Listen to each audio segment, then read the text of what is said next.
الحمد لله كفى وسلام على عباده الذين اصطفى أما بعد. قال الله تبارك وتعالى في القرآن المجيد: فأعوذ بالله من الشيطان الرجيم بسم الله الرحمن الرحيم. يا أيها الذين آمنوا ما لكم إذا قيل لكم انفروا في سبيل الله اثاقلتم إلى الأرض ارضیتم بالحیات الدنیا من الآخرہ فما متاع الحیات الدنیا فی الآخرۃ الا قلیل الا تنفروا يعذبكم عذابا علیما ويستبدل قوما غیرکم لا تضروا شیئا واللہ علی کل شیء قدیر. وقال النبی صلی اللہ علیہ وسلم: کیف انتم استغى نساؤکم وفسد شبابکم وترکتم جہادکم، او کما قال علیہ الصلاۃ والسلام: سبحانک لا علم لنا الا ما علمتنا انک انت العلیم الحکیم.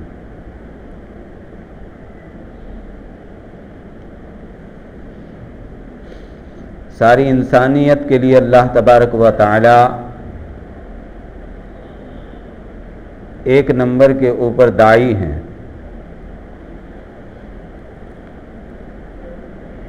سارے انسانوں کو دعوت دے رہے ہیں اللہ تبارک و تعالیٰ کہ کامیابی اور ناکامیابی کیا ہے.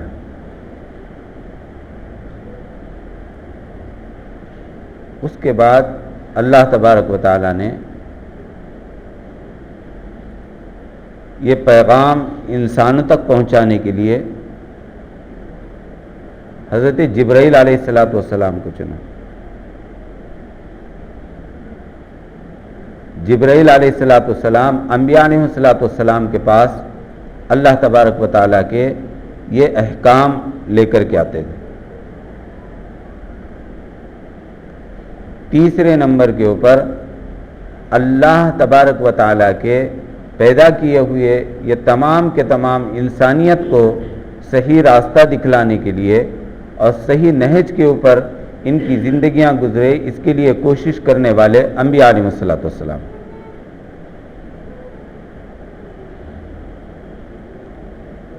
تو پہلے داعی اللہ ہیں، دوسرے جبرائیل ہیں، تیسرے انبیاء علیہ السلام. پھر چوتھے نمبر پر اللہ تبارک و تعالیٰ نے حضور پاک صلی اللہ علیہ وسلم کی امت کو اس محنت کے لیے قبول کیا ہے. یعنی کہ دعوت کی محنت کرنے کے لیے، دعوت کا کام کرنے کے لیے اللہ تبارک و تعالیٰ نے مجھے اور آپ کو چنا ہے. اور اللہ قرآن پاک کے اندر میں فرماتے ہیں: هو اجتباکم، تم چنی ہوئی امت ہو. اللہ نے ہمیں چن لیا ہے، ساری انسانیت کے اندر سے اللہ تبارک و تعالیٰ نے ہمیں چن لیا ہے. اس لیے بحیثیت مسلمان ہونے کے اور بحیثیت ایمان والے ہونے کے ہمارے ذمے میں ایک نمبر کے اوپر کام ہے دعوت کا کام، دین کی محنت.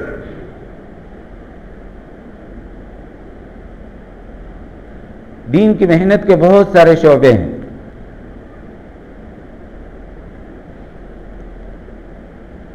دعوت کے کام کے بہت سارے شعبے ہیں، اور دعوت کا کام حضرت مولانا الیاس صاحب رحمۃ اللہ علیہ نے شروع نہیں کرایا، بلکہ حضور پاک صلی اللہ علیہ وسلم کے بعد حضور پاک صلی اللہ علیہ وسلم کے ذریعے اور واسطے سے یہ محنت حضور پاک صلی اللہ علیہ وسلم کے صحابہ کے اوپر ڈالی گئی.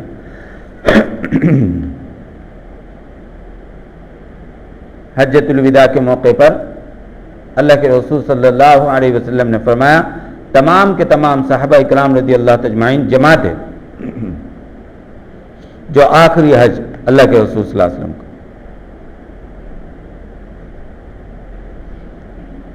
قرآن کی آیت آئی: الیوم اکملت لکم دینکم واتممت علیکم نعمتی ورضیت لکم الاسلام دینا. کہ ہم نے دین کو مکمل کر دیا ہے. کچھ دن پہلے قرآن آیا،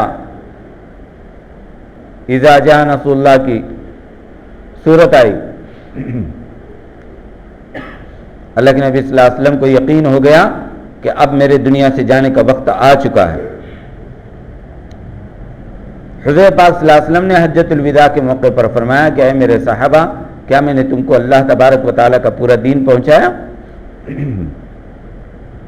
صحابہ نے کہا ہاں یا رسول اللہ۔ اور پھر آپ صلی اللہ علیہ وسلم نے جو خطبہ دیا ہے، یہ بخاری شریف کی حدیث ہے،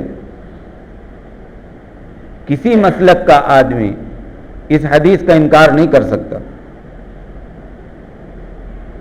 حضور پاک صلی اللہ علیہ وسلم نے فرمایا الا فلیبلغ الشاہد والغائب، اب سنو اے میرے صحابہ، الا فلیبلغ الشاہد والغائب، جو تم تک پہنچایا گیا ہے وہ تم کو غائبین تک پہنچانا ہے۔ اس کا خلاصہ یہ۔ اچھا، صحابہ میں بعض صحابہ مفتی ہیں جو فتوے دیا کرتے تھے،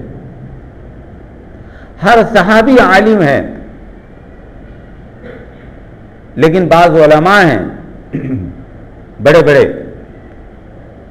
جیسے اللہ کے رسول صلی اللہ علیہ وسلم نے فرمایا حضرت معاذ ابن جبل رضی اللہ تعالیٰ عنہ میرے امت کے علماء کے سردار ہیں، کل قیامت کے دن علماء کا جھنڈا حضرت معاذ ابن جبل رضی اللہ تعالیٰ عنہ کے ہاتھ میں ہوگا، اور ان کے جھنڈے کے نیچے حضرت معاذ ابن جبل چلیں گے۔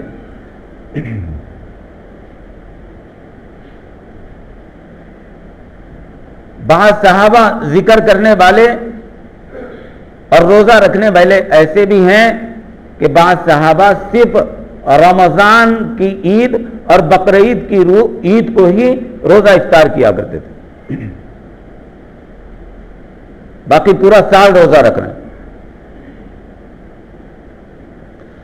بعض صحابہ ایسے ہیں جو رات کو پوری رات قرآن پاک کی تلاوت کر رہے ہیں۔ بعض روایات میں ہے حضرت عثمان غنی رضی اللہ تعالیٰ عنہ ایک رات میں ایک قرآن مکمل پڑھا کرتے تھے نماز میں۔ تو اللہ کے رسول صلی اللہ علیہ وسلم نے وہ جو خطبہ دیا اس خطبے میں یوں نہیں کہا کہ اے میرے وہ صحابہ جو عالم ہیں وہ دوسروں تک دین پہنچاؤ، اے میرے وہ صحابہ جو رات کے پابند ہیں، تہجد گزار ہیں، قرآن کی تلاوت کر رہے ہیں، وہ دین دوسروں تک پہنچاؤ، اے میرے وہ صحابہ جو ذکر میں اتنے مشغول ہیں کہ ان کو اپنے گھر والوں کے لیے بھی وقت نہیں ہے، 24 گھنٹے اللہ کے ذکر کے اندر میں مشغول ہیں، وہ غائبین تک دین پہنچاؤ۔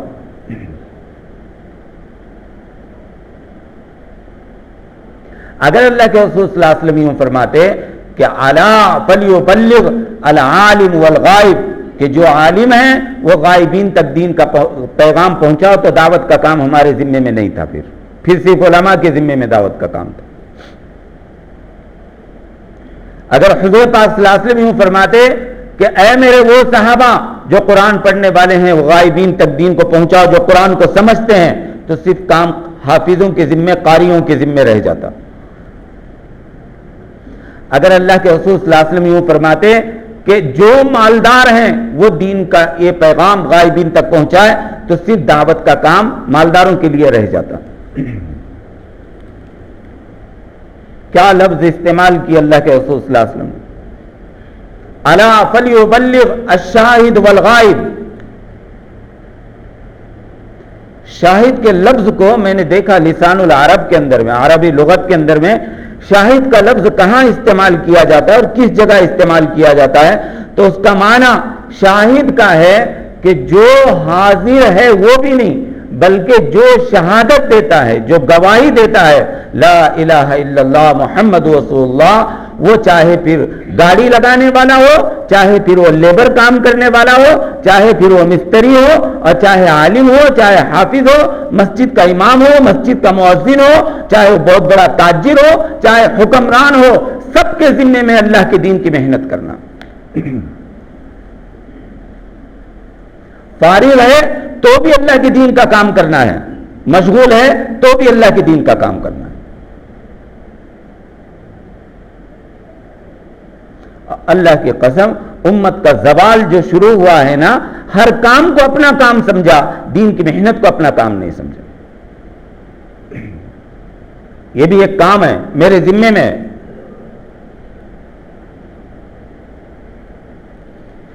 کسی حد تک عبادات کو لوگوں نے پکڑ لیا کہ نماز میرے ذمے میں یہ تو پڑھنی ہے. کسی حد تک ذکر کرنے کو لوگوں نے اپنے ذمے میں لے لیا. کسی حد تک لوگوں نے قرآن پاک کی تلاوت کو اپنے ذمے میں لے لیا. نہیں لیا تو امر بالمعروف اور نہی عن المنکر کا کام نہیں لیا. پورا قرآن چھانو، پورے قرآن کو اٹھا کر کے دیکھو، ایک جگہ بھی آپ کو نہیں ملے گا کہ دیکھو اگر تم نماز نہیں پڑھو گے تو تمہارے اوپر عذاب علیم مسلط کر دیا جائے گا. ایک جگہ نہیں قرآن کے اندر. ڈرایا اللہ تبارک و تعالیٰ نے. اللہ کے نبی صلی اللہ علیہ وسلم نے بھی فرمایا کہ نماز چھوڑنے کی یہ نقصانات ہیں. نماز نہیں پڑھو گے تو تمہارے اوپر دنیا میں پریشانیاں آئیں گی، رزق میں تنگی ہوگی، دنیا کے کاموں کے اندر میں تم پریشان ہو جاؤ گے. بہرحال ڈرایا. روزہ نہیں رکھنے پر وعیدیں آئی ہیں، ڈرایا ہے کہ روزہ اللہ تبارک و تعالیٰ کا بہت بڑا حکم ہے، اس کو ضرور پورا کرو. روزہ نہیں رکھنے والے کو یوں فرمایا کہ اگر اسلامی حکومت ہے اور سر عام کھاتا گھوم رہا ہے بلا کسی شرعی عذر کے، اس کو قتل کرو. زکوٰۃ کے نہیں دینے پر وعیدیں آئی ہیں، لیکن امر بالمعروف اور نہی عن المنکر، دین کی محنت نہیں کرنے پر اللہ تبارک و تعالیٰ قرآن پاک کے اندر میں کیا فرما رہے ہیں؟ یا ایھا الذین آمنوا ما لکم اذا قیل لکم انفروا فی سبیل اللہ اثاقلتم الی الارض. اے ایمان والو، تم کو کیا ہو جاتا ہے جب تم سے کہا جاتا ہے کہ نکلو اللہ کے راستے کے اندر میں، دین کا کام کرو. جب تم سے کہا جاتا ہے تو کیا ہو جاتا ہے؟ ایسے ہو جاتے ہو جیسے زمین کے اندر میں دھس گئے ہو. یا ایھا الذین آمنوا ما لکم اذا قیل لکم انفروا فی سبیل اللہ اثاقلتم الی الارض. زمین سے چمٹ جاتے ہو، یا یوں سمجھ لو کہ کسی نے زمین کے اندر میں پکڑ کر کے گاڑ دیا ہے. ہاں، نماز تو آئیں گے انشاءاللہ، زکوٰۃ دیں گے انشاءاللہ، روزہ رکھیں گے انشاءاللہ، لیکن دعوت کا جب تقاضا آیا اور دین کی محنت کے لیے جب تم کو آواز لگائی گئی تو ایسے انجان بن جاتے اور ایسے ہو جاتے ہو جیسے کچھ جانتے ہی نہیں. ارضیتم بالحیات الدنیا من الآخرہ، کیا تم دنیا کی زندگی پر راضی ہو گئے آخرت کے مقابلے میں؟ دنیا کی زندگی پر راضی ہو گئے آخرت کے مقابلے میں؟ ارضیتم بالحیات الدنیا من الآخرہ فما متاع الحیات الدنیا فی الآخرۃ الا قلیل. تو آگے اللہ سمجھا رہے ہیں کہ سنو، پھر آخرت کے مقابلے میں دنیا کی زندگی بہت تھوڑی ہے. فما متاع الحیات الدنیا فی الآخرۃ الا قلیل. اب اگلا جو جملہ ہے اللہ تبارک و تعالیٰ نے جو فرمایا، الا تنفروا يعذبكم عذابا علیما. اگر تم نہیں نکلو گے تو تمہارے اوپر عذاب علیم مسلط کر دیا جائے گا. اگر تم نہیں نکلو گے تو تمہارے اوپر عذاب علیم مسلط کر دیا جائے گا. تم اگر اپنے آپ کو دین کی محنت سے بچا رہے ہو، تم اگر اللہ کے راستے میں اللہ کے دین کے تقاضوں کے اوپر نکلنے سے اپنے آپ کو بچا رہے ہو، الا تنفروا يعذبكم عذابا علیما، تمہارے اوپر عذاب علیم مسلط کر دیا جائے گا. صرف اتنا نہیں ہوگا، وَيَسْتَبْدِلْ قَوْمًا غَيْرَكُمْ لَا تَضُرُّوهُ شَيْئًا. تم دین کا کام نہیں کرو گے، تم اللہ کے راستے میں نہیں نکلو گے، تم دین کی محنت نہیں کرو گے تو اللہ تبارک و تعالیٰ تمہارے اوپر عذاب علیم مسلط کرے گا. وَيَسْتَبْدِلْ قَوْمًا غَيْرَكُمْ لَا تَضُرُّوهُ شَيْئًا. اور تمہاری جگہ دوسری قوم کو لا کر کے کھڑا کرے گا جو تم سے اچھا دین کا کام کرے گی، اور تم اللہ کا کچھ نہیں بگاڑ سکو گے. لا تضروا شیئا، تم اللہ کو کچھ نقصان نہیں پہنچا سکتے. واللہ علی کل شیء قدیر، اور اللہ تبارک و تعالی ہر چیز کے اوپر قدرت رکھنے والے. اور یہ ہو رہا ہے.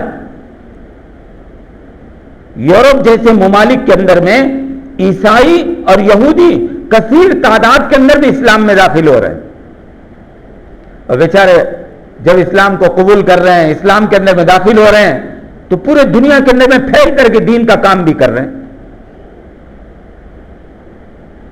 اللہ مسلمانوں کا محتاج نہیں ہے اپنے دین کو دنیا کے اندر میں باقی رکھنے کے لیے. ضرورت پڑی تو ابابیل سے اللہ تبارک و تعالیٰ کام لیتے ہیں، ضرورت پڑی تو اللہ تبارک و تعالیٰ چونٹیوں سے کام لیتے ہیں، ضرورت پڑی تو اللہ تبارک و تعالیٰ نے مکڑیوں سے کام لیا، ضرورت پڑی تو اللہ تبارک و تعالیٰ نے کبوتر سے کام لیا.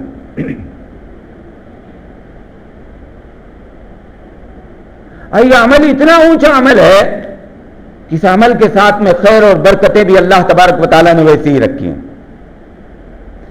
دین کی محنت کرنے والوں کے ساتھ اللہ تبارک و تعالیٰ کے وعدے بھی ویسے ہیں.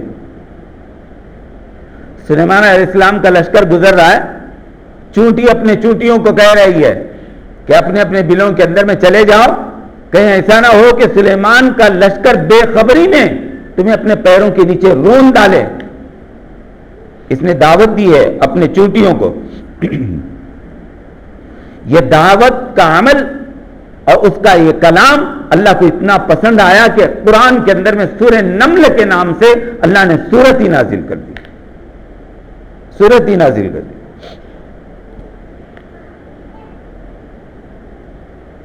دین کی محنت پر اللہ تبارک و تعالیٰ کے وعدے، ایسے وعدے اور کسی عمل کے اوپر اللہ تبارک و تعالیٰ کے وہ وعدے نہیں.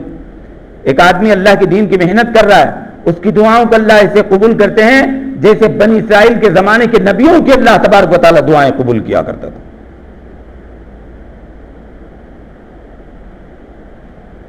اس امت کی عزت، اس امت کی شان، اس امت کی بڑائی اور اس امت کو جو اللہ تبارک و تعالیٰ نے کل قیامت کے دن عزتیں دی ہیں، آئی سب سے آخر میں، جائے گی سب سے پہلے جنت میں.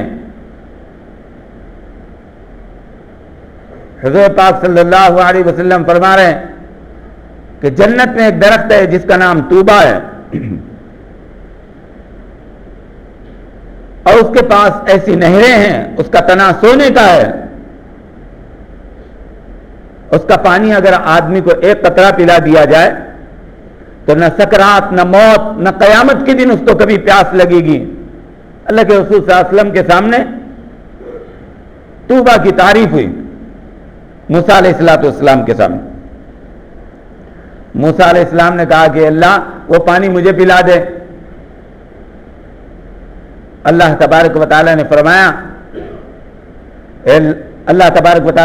حرام علی الانبیاء، تمام نبیوں کے اوپر میں نے اس پانی کو حرام کر دیا ہے اس وقت تک جب تک کہ میرا نبی امّی اس پانی کو نہیں پی لیتا. اگلی سنو، پھر فرمایا کہ تمام امتوں کے اوپر وہ پانی حرام ہے جب تک کہ حضور پاک صلی اللہ علیہ وسلم کی امت اس پانی کو نہ پی لے.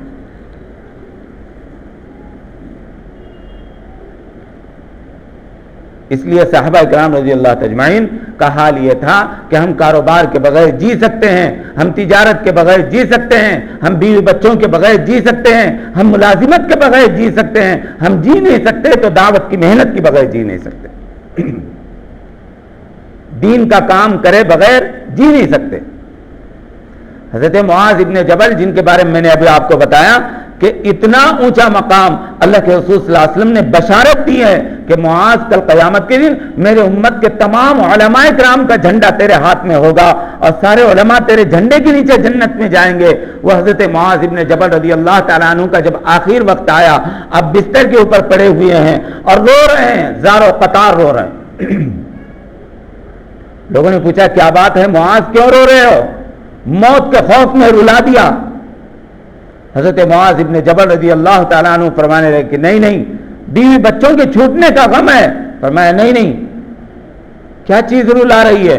حضرت معاذ ابن جبل رضی اللہ تعالیٰ عنہ کہ لوگوں سنو، نہ مرنے سے ڈر رہا ہوں، نہ قیامت کے دن اللہ کے سامنے کھڑے ہونے کا فکر ہو رہا ہے، نہ قبر کے عذاب کا مجھے کوئی ڈر اور خوف ہو رہا ہے.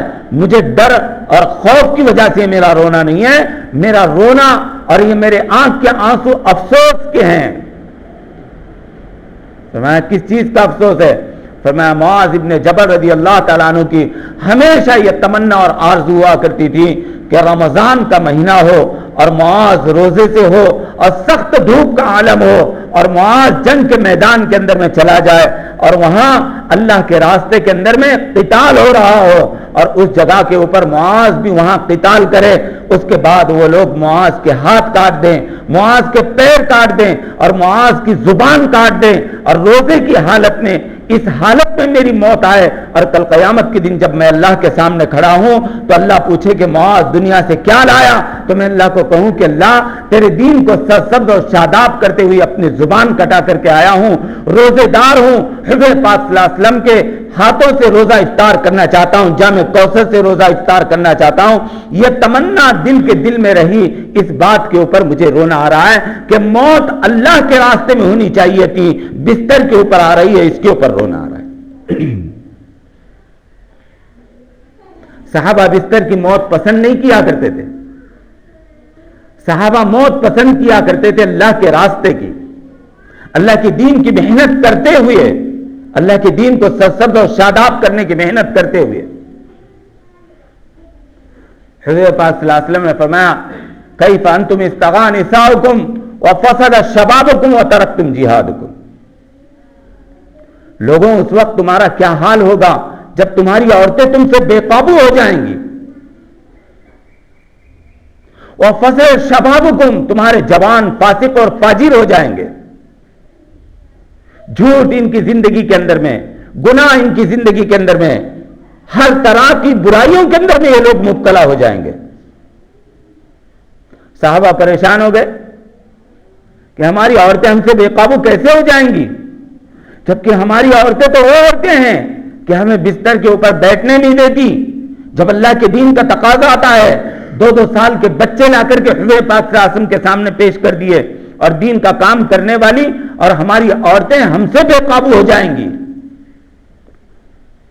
ہمارا جوان تو وہ جوان ہے کہ اس کو یاد دلایا جاتا ہے کہ جا تیرے بیوی کا بھی کچھ حق ہے تیرے اوپر، ایسا جوان گناہگار فاسق اور فاجر ہو جائے گا. حضور پاک صلی اللہ علیہ وسلم نے فرمایا وَتَرَكْتُمْ جِهَادُكُمْ، یہ برائیاں اتنی نہیں، اس سے آدھی کی برائیاں تمہارے اندر میں پیدا ہوں گی جب تم دعوت کے کام کو ترک کر دو گے. وَتَرَكْتُمْ جِهَادُكُمْ، تم دین کی محنت چھوڑ دو گے، دین کی خاطر جد و جہد کرنا چھوڑ دو گے.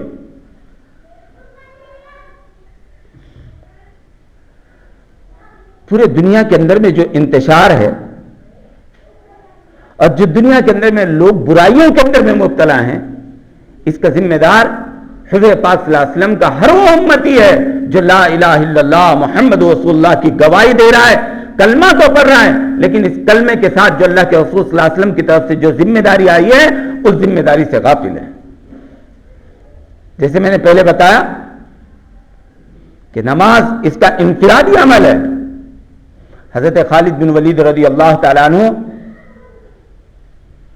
ان کا آخر وقت آیا، بستر کے اوپر موت آ رہی ہے تو رو رہے ہیں اور یہی کہا انہوں نے کہ کاش میں اللہ کے راستے کے اندر میں مرتا. اور علماء فرماتے ہیں حضرت خالد بن ولید کو اللہ تبارک و تعالیٰ نے اللہ کے رسول صلی اللہ علیہ وسلم کے واسطے سے حضور پاک صلی اللہ علیہ وسلم نے فرمایا کہ یہ اللہ تبارک و تعالیٰ کی تلوار ہے، سیف اللہ، اور اللہ کی تلوار بھی کبھی ٹوٹ سکتی ہے. یہ جنگ کے میدان میں شہید ہو ہی نہیں سکتے تھے، انہیں موت تو بستر کے اوپر ہی آنی تھی.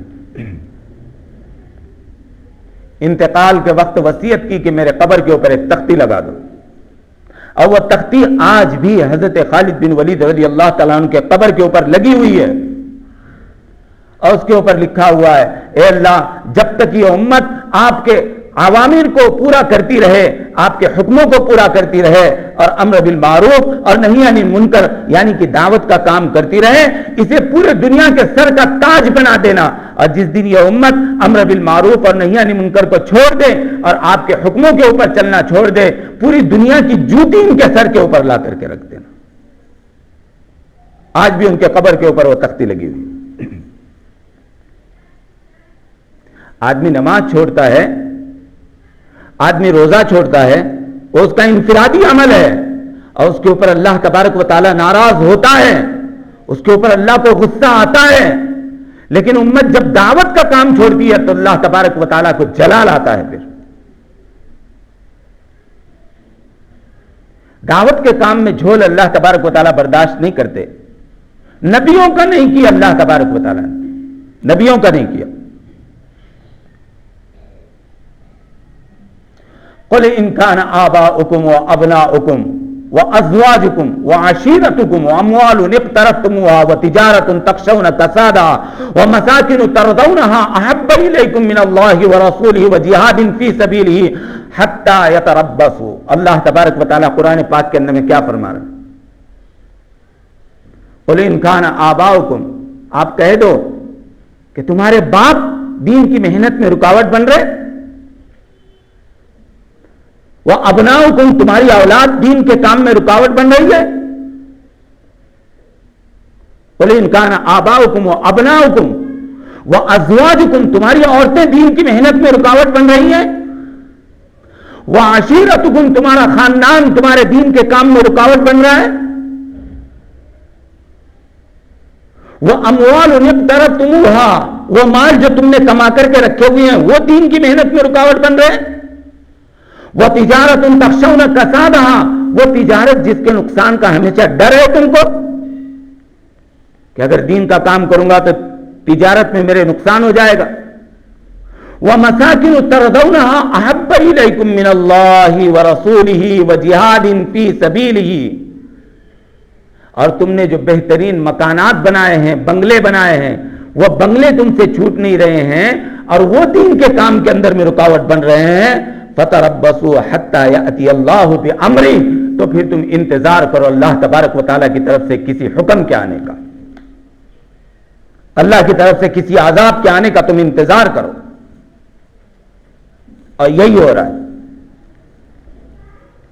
کسی نہ کسی حد تک آدمی دین کی محنت کے اندر میں لگا رہے، اسے فکر ہو کہ میرے بیوی کو میں اللہ کے دین کے اوپر کیسے لاؤں، میرے بچوں کو میں اللہ کے دین کے اوپر کیسے لاؤں، میرا محلہ یہ دین کے اوپر چلنے والا کیسے بنے، میرے خاندان کو ہدایت کیسے ملے، سارے عالم کی انسانیت یہ اللہ تبارک و تعالیٰ کے حکموں کے اوپر کیسے آئے. یہ غم ہر مسلمان کے دل میں ہونا چاہیے. جو جماعت میں 4 مہینے لگا کے آیا اس کا دین کا کام نہیں ہے، جو چلا لگا کے آیا اس کا کام نہیں ہے، جو علماء ہیں ان کا دین کا کام نہیں ہے. دین کا کام تو ہر مسلمان کا ہے، چاہے وہ کسی شعبے میں رہ رہا ہو اور کسی شعبے کے اندر میں کام کرتا ہو. اچھا، اس محنت پر اللہ سب سے پہلے دنیا بناتے ہیں. اس محنت پر سب سے پہلے اللہ دنیا بناتے ہیں کہ اللہ کو پتا ہے دنیا. صحابہ اکرام رضی اللہ اجمعین نے اللہ کے دین کی نسبت پر اتنا لگایا کہ صحابہ کے گھروں کے اندر میں فاقے آئے، فقر کی حالت میں دنیا سے گئے. وہ دین کا کام کرتے کرتے، ہمارے زمانے میں تو جہاز ہیں، ہوائی جہاز ہیں، ٹرین ہیں اور سارے آلات اور اسباب ہیں. صحابہ کیسے آئے ہوں گے سعودی سے انڈیا، پورے دنیا کے کونے کونے میں کیسے پھیلے ہوں گے صحابہ. یہاں کوکن میں صحابہ کی قبریں، یہاں ٹھانا میں، ممبئی میں صحابہ کی قبریں، یہ کیسے آئے ہوں گے اس وقت میں اور کیسے انہوں نے دین کا کام کیا ہوگا اور کر کے چلے گئے، قبروں کے پیون بن گئے. آج ان کی اولاد کو 1500 سال کے بعد بھی اللہ تبارک و تعالیٰ بادشاہوں کی طرح پال رہا ہے. جو دین کا کام کرتے ہیں ان کی دنیا اجڑتی نہیں، سب سے پہلے اللہ ان کی دنیا بناتا ہے. والذین آمنوا وہاجروا فی سبیل اللہ من بعد ما ظلموا لنبوئنہم فی الدنیا حسنہ ولأجر الآخرۃ اکبر لو کانوا یعلمون. جو لوگ دین کا کام کرتے ہیں، والذین آمنوا وہاجروا، اور اس کے بعد دین کی نسبت پر اپنے گھروں کو چھوڑتے ہیں، ہجرت کرتے ہیں، وجاہدوا، اللہ کے راستے کے اندر میں جد و جہد کرتے ہیں، محنت کرتے ہیں، فی سبیل اللہ، اللہ کے راستے میں، لنبوئنہم فی الدنیا حسنہ، ایسے لوگوں کی اللہ پہلے دنیا بناتا ہے. ولا اجر الآخرۃ اکبر لو کانوا یعلمون، اور آخرت تو اللہ نے ایسی بنا کر کے رکھی ہے کہ کاش میرے بندوں کو اس کی خبر ہوتی. اللہ کہہ رہے اس لیے اپنے اوقات کو فارغ کریں، کسی حد تک اللہ کے دین کی محنت میں اپنے آپ کو لگائیں. داعی اللہ کی حفاظت میں ہوتا ہے, داعی اللہ کی حفاظت میں ہوتا ہے.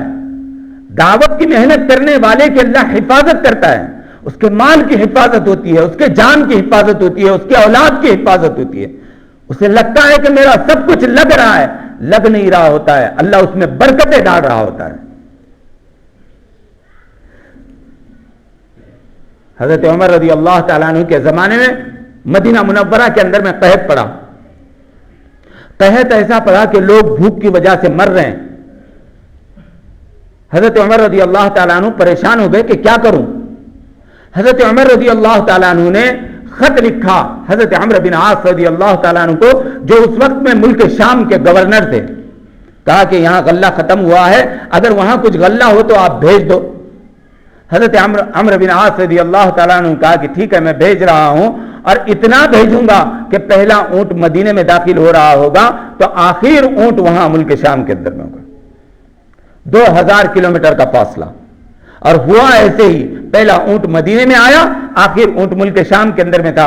حضرت عمر نے اعلان کروایا غلہ آیا ہے, اپنے اپنے گھروں کو لے جاؤ. یہاں مدینے کے مسجد کے باہر کھانے پک رہے ہیں کہ لوگ آ کر کے کھانا کھائیں, جس کو لے جانا ہے لے جائیں, جس کو کھانا ہے کھائیں. دور دور سے قافلے بنا بنا کر کے لوگ آ رہے ہیں مدینے میں غلہ لینے کے لیے. مدینے سے تھوڑی دور کے اوپر ایک چرواہا بکریاں چرا رہا ہے, ایک چرواہا بکریاں چرا رہا ہے. حضرت عمر رضی اللہ تعالیٰ عنہ نے یہ اعلان کیا تھا, قافلے آ رہے تھے, قافلے والوں نے دیکھا, کہہ رہے تو یہاں بکریاں چرا رہا ہے. کہا بکریاں نہیں ہیں, ایک ہی بکری ہے. کہا بکریاں نہیں ہیں, ایک ہی بکری ہے. تو کہا کہ چلو. عمر نے وہاں غلہ بانٹنے کے لیے بلایا, تو اس نے سوچا کہ جانے سے پہلے اس بکری کو ذبح کر دوں. اس نے اس بکری کو ذبح کیا, اس کا گوشت کچھ بھون کر کے کھایا اور کچھ توشہ ساتھ میں لے کر کے جانے کی نیت کی. جب اس نے بکری کو ذبح کیا تو دیکھا اندر سے خون کا قطرہ بھی نہیں نکلا. تو اس نے ایسے آسمان کی طرف نگاہ اٹھایا اور کہا کہ ہے اللہ, یہ کیسا عذاب ہے کہ جانوروں کا خون تک سوکھ گیا. اب وہ بکری کا گوشت کھا کر کے ایسے تھوڑا لیٹا تو اونگ آ گئی. اللہ کے رسول صلی اللہ علیہ وسلم کو خواب میں دیکھا. حضور پاک صلی اللہ علیہ وسلم فرما رہے ہیں کہ جاؤ عمر سے جا کر کے کہو کہ میں تو تجھے بڑا عقل مند سمجھتا تھا اور تو بڑا نادان نکلا, میرا سلام کہو. ابھی اس نے وہ بکری کا گوشت لیا اور بھاگا مدینے کی طرف, اور مسجد نبوی کے باہر کھڑے ہو کر کے اعلان کرنے لگا انا رسول اللہ, میں اللہ کے رسول صلی اللہ علیہ وسلم کی طرف سے رسول بن کر کے آیا ہوں. عمر کہاں ہے, ان کے لیے میرے پاس ایک پیغام ہے. حضرت عمر بغیر چپل کے مسجد نبوی کے باہر آئے اور آ کر کے دیکھا کہ اعلان کر رہا تھا کہ کیا بات ہے. کہا حضور پاک صلی اللہ علیہ وسلم کی طرف سے قاصد بن کے آیا ہوں, پوسٹ مین بن کر کے آیا ہوں, حضور کا پیغام لے کر کے آیا ہوں. کہا کیا پیغام ہے؟ کہا سناؤ مجھے. حضور پاک صلی اللہ علیہ وسلم نے آپ کو سلام کہا ہے اور کہہ رہے ہیں کہ میں تو تجھے بڑا عقل مند سمجھتا تھا, تو بڑا نادان نکلا. حضرت عمر نے مسجد نبوی میں شورا بلائی اور سارے لوگ آ کر کے بیٹھے, ممبر پر کھڑے ہو گئے اور کہنے لگے میں نے کئی مرتبہ کہا ہے کہ مجھ سے اگر کوئی غلطی ہو جائے تو مجھے ٹوکا کرو. مجھ سے کیا غلطی ہوئی ہے جو حضور پاک صلی اللہ علیہ وسلم یہ کہہ رہے ہیں؟ سارے خاموش. ایک صحابی اٹھ کر کے کھڑے ہو گئے, کہا امیر المؤمنین آپ سے غلطی ہوئی ہے. کہا کیا غلطی ہوئی ہے؟ کہ حضور پاک صلی اللہ علیہ وسلم کے زمانے میں جب قحط پڑتا تو حضور پاک صلی اللہ علیہ وسلم کا کیا عمل تھا؟ تو فرمایا کہ حضور صلاۃ الاستسقاء پڑھا کرتے تھے, صلاۃ الاستسقاء پڑھا کرتے تھے, اور جا کر کے گاؤں سے باہر جانور اور لوگ لے جا کر کے دعا کیا کرتے تھے. تو آپ نے وہ کیا؟ کہا نہیں کیا. آپ کے اوپر جب حال آیا تو آپ نے مخلوق کے اوپر نگاہ ڈالی, عمرو بن عاص کو خط لکھا اور وہاں سے غلہ منگایا. یہ بتلانا چاہ رہے ہیں اللہ کے رسول صلی اللہ علیہ وسلم. فوراً ممبر سے اترے اور کہا کہ چلو باہر مدینے کے, اور سب کو لے کر کے گئے اور جا کر کے ہاتھ اٹھائے اور رو رو کر کہنے لگے کہ اللہ معاف کر دے, عمر سے غلطی ہو گئی. اللہ میں نے اپنے نبی کا عمل چھوڑا اور میں نے اسباب کو اختیار کیا. اللہ میں نے اب نبی کے عمل کو اختیار کیا ہے, کوئی مدد کر دے. تاریخ شاہد ہے, گواہ ہے, کتابوں کے اندر میں واقعات موجود ہیں. آسمان کے اندر میں بادل آئے اور بادلوں کے اندر میں پانی بھرا ہوا اور وہاں سے آواز آ رہی ہے کہ چلو مدینے عمر بلا رہے ہیں اور مدینے کے اوپر برسنا ہے, چلو مدینے عمر بلا رہے ہیں مدینے کے اوپر برسنا ہے. اور سارے علاقے کے اندر میں بارش برسی. عرض یہ ہے کہ یہ امت جب تک اللہ اس کے رسول صلی اللہ علیہ وسلم کے احکامات کے اوپر نہیں آتی، یہ دنیا میں ایسے ہی پریشان ذلیل و خوار ہوتی رہے گی۔ سب سے پہلی جو ذمہ داری حضور پاک صلی اللہ علیہ وسلم کے واسطے سے، اللہ کے رسول صلی اللہ علیہ وسلم کے واسطے سے اللہ تبارک و تعالیٰ نے اس امت کے اوپر ڈالی تھی، وہ اچھائیوں کو دنیا کے اندر میں پھیلانا اور برائیوں کو دنیا سے مٹانا۔ یہ محنت کرنے کے لیے امت پیدا کی گئی تھی۔ آج مسلمان ہو کر کے برائیوں کو پیدا کر رہا ہے اور اچھائیوں کی دعوت کا تو دور دور تک نام و نشان نہیں، تو کیسے اللہ تبارک و تعالیٰ کی برکتیں اور رحمتیں اور اللہ کی مددیں اس امت کے ساتھ میں آئیں گی؟ اپنی غلطیوں کا احساس کرو۔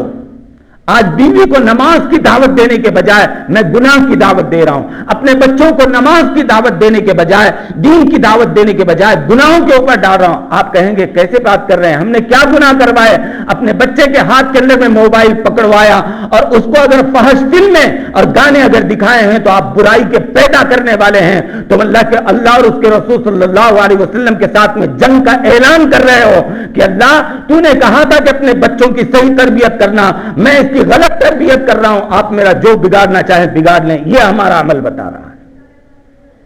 گھروں کے اندر میں ٹیلی ویژن لگا کر کے وہ باپ کتنا بے شرم ہے اور وہ بہنیں کتنی بے شرم ہیں جو ایک ساتھ مل کر کے گندے فلم اور سیریل دیکھ رہے ہیں، یہ برائی کی دعوت نہیں دے رہے ہیں تو کیا کر رہے ہیں؟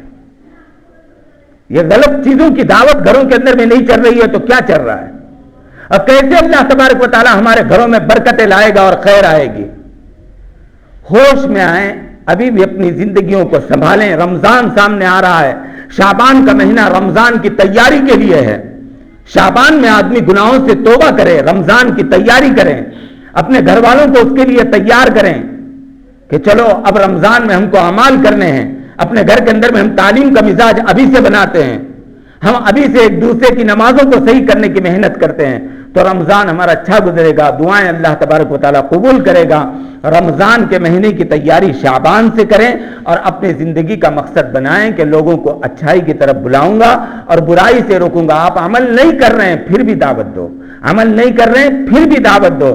اللہ تبارک و تعالیٰ نے کہا کہ لِمَ تَقُولُونَ مَا لَا تَفْعَلُونَ کا مطلب بعض لوگ غلط نکالتے ہیں کہ وہ بات کیوں کہتے ہو جس کے اوپر تم عمل نہیں کرتے۔ اس آیت کا ہرگز یہ مطلب نہیں ہے۔ کبر مقتا عند اللہ، آگے کی آیت میں اللہ نے اس کا مطلب چھپایا ہوا ہے، جو کام تم نے کیا نہیں اس کام کے کرنے کا دعویٰ کیوں کرتے ہو، یہ آیت کا مطلب ہے کہ ایک آدمی نے رات بھر سوتا رہا اور صبح اٹھ کر کے کہہ رہا ہے کہ پوری رات تہجد پڑھی، تو یہ کبیرہ گناہ ہے۔ جو کیا نہیں وہ کہنا کبیرہ گناہ ہے۔ آپ عمل نہیں کرتے پھر بھی دعوت دے رہے ہیں تو اس دعوت کی برکت سے اللہ عمل کرنے والا بنائے گا۔ آپ کرو گے بھی سارے انشاءاللہ۔ اللہ عمل کی توفیق دے دے۔ آخر دعوانا سنت پڑھ لیں۔